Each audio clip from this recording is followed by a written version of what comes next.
Good morning बच्चों। हर घर पाठशाला कार्यक्रम में आप सभी का स्वागत है। तो चलिए बच्चों, आज की कक्षा को शुरू करते हैं।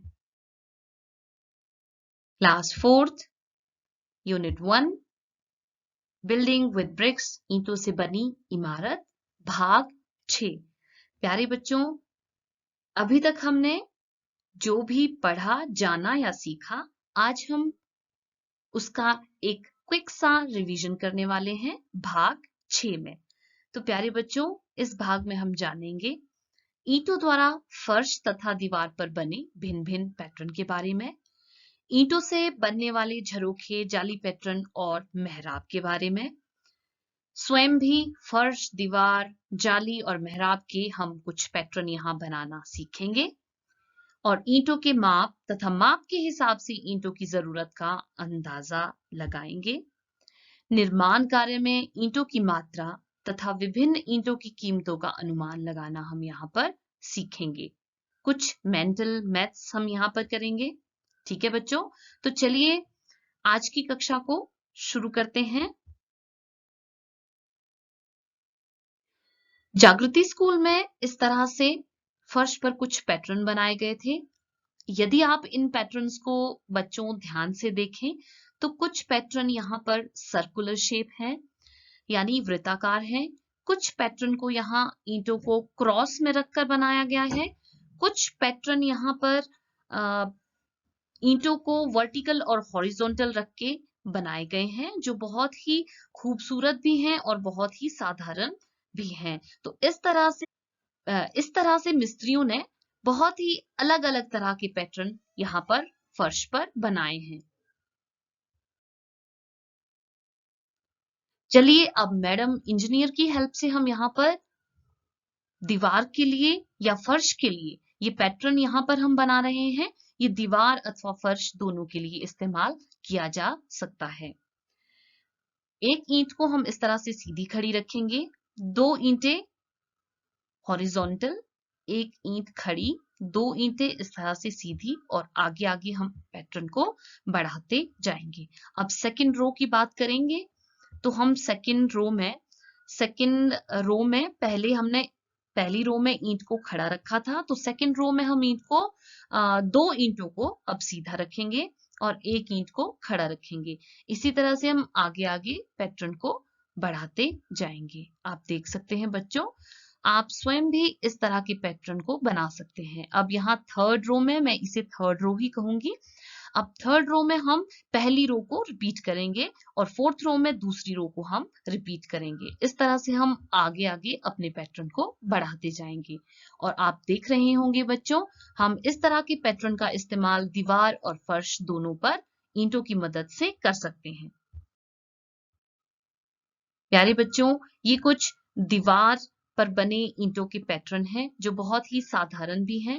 इनसे दीवार मजबूत भी रहेगी, छोटी ईंटों का प्रयोग भी हो जाएगा और हमारे सुंदर पैटर्न भी दीवार के ईंटों से यहाँ बन जाएंगे। अब मैडम इंजीनियर की हेल्प से हम यहाँ जाली का एक पैटर्न बनाने की कोशिश करते हैं। प्यारे बच्चों, जाली का पैटर्न बनाने के लिए इस तरह से सबसे पहले हम 3 ईंटें सीधी रखेंगे, फिर एक ईंट की जगह को खाली छोड़ते हुए इसी तरह से 3-3 ईंटें लगाते जाएंगे। पैटर्न को मैं थोड़ा छोटा बना रही हूँ, आप दीवार के हिसाब से इसे बढ़ा सकते हैं। बच्चों ध्यान से देखिए, जाली पैटर्न बनाने के लिए हमें कुछ जगह बीच में खूबसूरत तरीके से छोड़नी होती है। तो अब हम दूसरी रो में इस तरह से एक ईंट को खड़ा रखेंगे और 3 ईंटों को सीधा, और फिर से हम एक खाली जगह छोड़ देंगे और एक ही ईंट को हम सीधी रखेंगे। इस तरह से फिर से एक जाली पैटर्न देने के लिए 3 ईंटों को हम सीधा रखेंगे और एक ईंट को इस तरह से खड़ा रखेंगे। आगे आप देखिए बच्चों, इस पैटर्न को फिर से इस तरह से 3 ईंटें सीधी, 2 ईंटें खड़ी, फिर से 2 ईंटें खड़ी और 3 ईंटें सीधी। इस तरह से आप देख रहे होंगे बीच में एक सुंदर सी जाली या खाली जगह बनकर तैयार है। प्यारे बच्चों, अब बात करते हैं कुछ विशेष प्रकार की मेहराब की। हमने पिछली क्लासेस में जाना कि मेहराब बहुत सारी होती हैं। कुछ विशेष प्रकार की मेहराब की हम बात करेंगे। यहाँ ये कुछ साधारण मेहराब है जिसे आप ईंटों, सीमेंट या लकड़ी तीनों से ही बना सकते हैं। घर को सुंदर बनाने के लिए या किसी भवन को सुंदर बनाने के लिए इस तरह की विशेष मेहराब का इस्तेमाल किया जाता है। प्यारे बच्चों, ये देखिए, ये मेहराब से बना हुआ एक सुंदर सा बरामदा यहाँ पर है। मेहराब आप देख सकते हैं, एक के बाद एक मेहराब यहाँ बनाई गई हैं। ये बहुत सारी यहाँ पर कर्व्ड एजेस का यहाँ पर इस्तेमाल किया गया है। कर्व्ड आर्च हैं, बहुत सारी कर्व्ड आर्च हैं, तो इसे हम, जिसमें बहुत सारी आर्च होती हैं और कर्व्ड होती हैं, उसे हम घूंघट वाली मेहराब कहते हैं। घूंघट वाली मेहराब का एक उदाहरण आप ये भी देख सकते हैं। प्यारे बच्चों, अब सीखते हैं ईंट का चित्र बनाना। तो ईंट का चित्र आप कुछ इस तरह से बना सकते हैं। ईंट का आकार क्यूबॉइड होता है, यानी इसका आकार घनाभ होता है। आप ध्यान दीजिए कि ये सभी घनाभ के आकार के हैं और इसकी कितनी सतह होती हैं, तो हम यहाँ गिनकर देख लेते हैं। 1, 2, 3, 4, सामने की तरफ और पीछे की तरफ 5 और 6। इस तरह से एक ईंट की कुल 6 सतहें होती हैं। घनाभ की कोई भी आकृति यदि हम उसे सामने से देखेंगे तो हमें कितनी सतह नजर आएंगी? सामने से देखने पर एक समय में हमें एक ईंट या एक घनाभ वस्तु की 3 ही सतहें नजर आती हैं। 1, 2 और ये 3। आप इस माचिस की डिबिया को भी ध्यान से देखिए, इसकी भी हमें 3 ही सतहें नजर आ रही हैं। तो यदि हम सामने से देखें तो हमें ईंट की केवल 3 ही सतहें नजर आएंगी और ईंट की कुल सतह 6 होती हैं।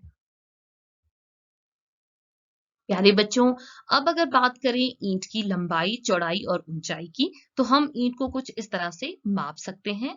ईंट की लंबाई बराबर है 25 सेंटीमीटर, ईंट की चौड़ाई 12 सेंटीमीटर और यहाँ इधर से हम ईंट की ऊंचाई को देख सकते हैं, तो ये हमारी 8 सेंटीमीटर है। इस ईंट की लंबाई को आप यहाँ देख सकते हैं। ईंट का आकार छोटा या बड़ा उसके हिसाब से हो सकता है। आपकी ईंट की लंबाई 25 सेंटीमीटर से ज्यादा भी हो सकती है और 25 सेंटीमीटर से कम भी हो सकती है। वह ईंट के आकार पर निर्भर करता है। अब ईंट बनाई कैसे जाती है? तो प्यारे बच्चों, अगर मैन्युअली हम बात करें हाथों से ईंटों का निर्माण करने की, तो सबसे पहले इस तरह से ईंटों को बनाने के लिए मिट्टी को खोदा जाता है, मिट्टी को इकट्ठा किया जाता है। मिट्टी को इकट्ठा करने के बाद उसे भिगोकर इस तरह से एक घनाभ आकार के या ईंट के आकार के इस तरह से सांचे में डाला जाता है, उसे एक आकार देने के लिए। आकार देने के बाद उसे इस तरह से सुखाने के लिए अलग अलग से एक कतार में रखा जाता है और इस तरह ईंटों की लंबी लंबी कतारें लगाई जाती हैं ताकि उन्हें धूप में अच्छी तरह से सुखाया और पकाया जा सके। प्यारे बच्चों, अब हम यहाँ पर मेंटल मैथ की बात करते हैं, थोड़ा सा प्रैक्टिस करते हैं। तो चलिए हम एक सवाल ले लेते हैं। ब्रिकाबाद की नई ईंटों की कीमत यदि 3000 रुपए प्रति हजार है, यानी प्यारे बच्चों ईंटें प्रति हजार के हिसाब से मिलती हैं। तो यदि ब्रिकाबाद की नई ईंटों की कीमत 3000 रुपए प्रति हजार है, तो हमारा सवाल आप यहाँ ध्यान से पढ़िए और देखिए। अगर 5000 ईंटें खरीदनी है तो हमें कितनी कीमत देनी पड़ेगी? यदि 15000 ईंटों को लाने के लिए हमें ट्रक का भाड़ा, ट्रक के कितने चक्कर लगेंगे, और यदि एक ट्रक का भाड़ा अथवा किराया 500 रुपए प्रति चक्कर है तो कितना भाड़ा लगेगा? मान लीजिए हमारा ये सवाल है, हमें इस तरह से ईंटों की कीमत, ट्रक का भाड़ा मालूम करना है, तो हम किस तरह से ज्ञात करेंगे?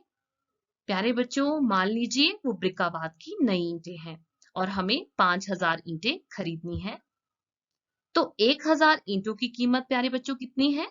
जी हाँ, 3000 रुपए। तो फिर एक ईंट की कीमत क्या होगी? बिल्कुल सही बच्चों, 3000 भाग 1000, यानी 3000 को हम 1000 से जब भाग करेंगे तो हमारी 1 ईंट की कीमत यहाँ आ जाएगी जो 3 रुपए है। इसी तरह से यदि 5000 ईंटों की कीमत हमें पता करनी है तो हम 5000 को 3 से गुना कर लेंगे और हमारी यहाँ पर 5000 ईंटों की कीमत 15,000 रुपए होगी।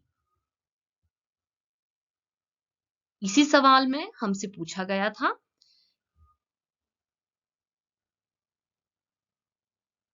कि एक ट्रक के कितने चक्कर लगेंगे यदि 15,000 ईंटों को लाना है और